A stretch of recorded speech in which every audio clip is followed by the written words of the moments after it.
we did a Making It Torturous. Valeska, my daughter, the first thing, we have to understand that our nature has limits, don't we? In fact, that's why we are creatures. This is a definition from anthropology. Every creature is naturally endowed with limits. So my body has limits, your body has limits, and unfortunately, you have this limit. You can't conceive a life, generate this life within yourself. My daughter, all this wear and tear you're experiencing, insisting and already knowing it will be impossible, needs to end immediately. First, you need to stop feeling guilty, don't you?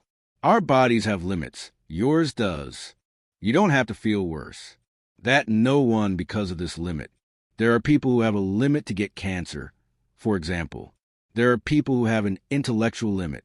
There are people who have difficulty understanding. Everything gets into the truth.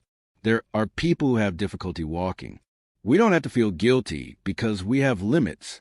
In your case, you need to immediately eliminate all attempts to get pregnant because this creates such great tension in the woman's life, folks. It may not be your case, Valeska, that you've already concluded that there's a very serious problem that will make it impossible. There are many women, for example, who have no problem at all and don't get pregnant, yet they try and do everything to get pregnant. And what happens?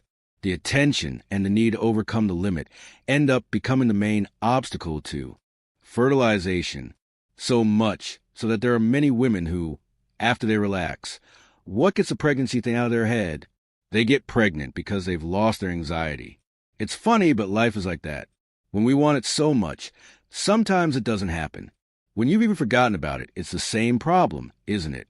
Sometimes we spend so much time thinking, oh my God, how am I going to solve this? How am I going to solve this? The more we insist with our minds, the less we are able to find a solution.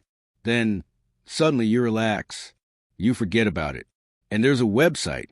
I'm not using a psychology term. There you have it right here on this website. My God, it's so simple to solve. So go there, build a solution, because our brain, the brain that controls everything, when it's under this pressure, it ends up blocking much of the body's functioning because it's directly connected to it. It's amazing how much our head controls everything. There's no way around it. It controls the functioning of our body. It affects our mental health. It's like trying to remember someone's name, right? Everyone's there. My God, what's that person's name?